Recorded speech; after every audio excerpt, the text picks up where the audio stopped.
किसी पर्सन ने किसी पर्सन को मारने की कोशिश की, उस टाइम पर मर्डर करते समय उससे चूक हो जाती है और उसका मर्डर नहीं हुआ, तो क्या ये अपराध की श्रेणी में नहीं आएगा?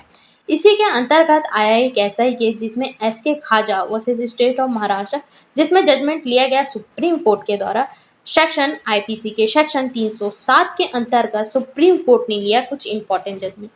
आईपीसी के सेक्शन में क्राइम को डिफाइन किया गया, बट हम क्राइम को डिफाइन करने के लिए कुछ स्पेसिफिक तरीके से पैटर्न को देखा जाता है, तभी अगर वह फुलफिल होने पर ही हम उसे क्राइम के कैटेगरी में ला सकते हैं।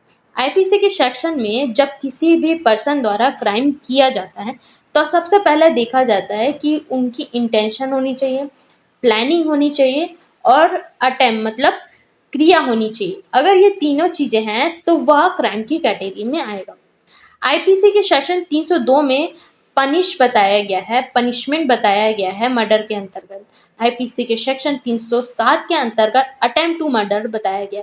अगर किसी पर्सन को हम मारने की कोशिश करते हैं और वह बच जाता है तो उसे अटेम्प्ट टू मर्डर के अंतर्गत 307 के अंतर्गत में उसे सजा होती है। तो जब यह केस है क्या, इसके बारे में समझ लेते हैं। एक व्यक्ति है जो पुलिस वाले को मारने की कोशिश करता है।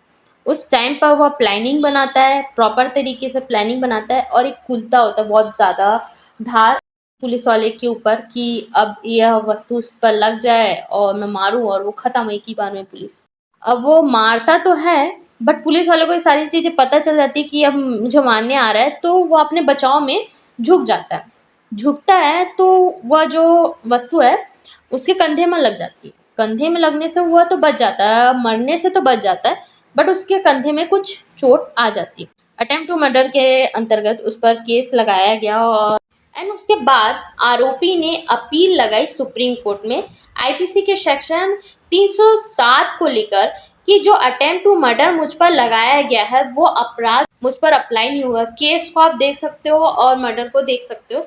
मैंने कोशिश की, यस, बट जो कोशिश मैंने की है उसके अंतर्गत उन पर जो चोट लगने की जो प्रक्रिया है उसमें उन पर छोटी सी खरोच आई है और उन्हें कुछ डैमेज नहीं हुआ है, तो इसके अंतर्गत 307 मुझ पर नहीं लगेगा। कोशिश मैंने की है बट उन्हें चोट ही नहीं आई तो मुझे सजा होगी ही क्यों।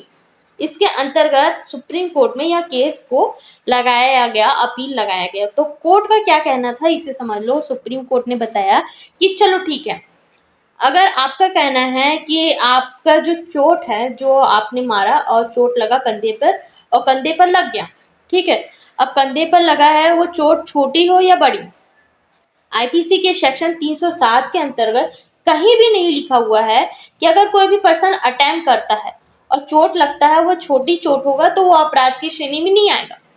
इंजरी हुई है वो छोटी हो या बड़ी और आपने अटेम्प्ट टू मर्डर किया है तो 307 के अंतर्गत आपको तो सजा होगी।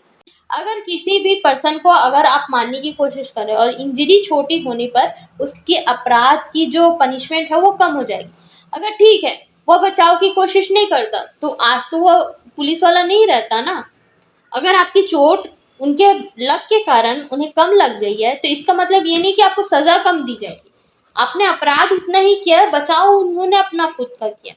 तो कहीं भी डिफाइन नहीं है कि इंजरी के अंतर्गत की इंजरी अगर छोटा हुआ है तो उनके अपराध में कमी की जा सकती है। और यह सुप्रीम कोर्ट ने निर्णय लिया कि आपकी सजा 307 के अंतर्गत प्रॉपर सही दी गई है और आपको उतनी सजा लेनी ही पड़ेगी। यह कहना है सुप्रीम कोर्ट का।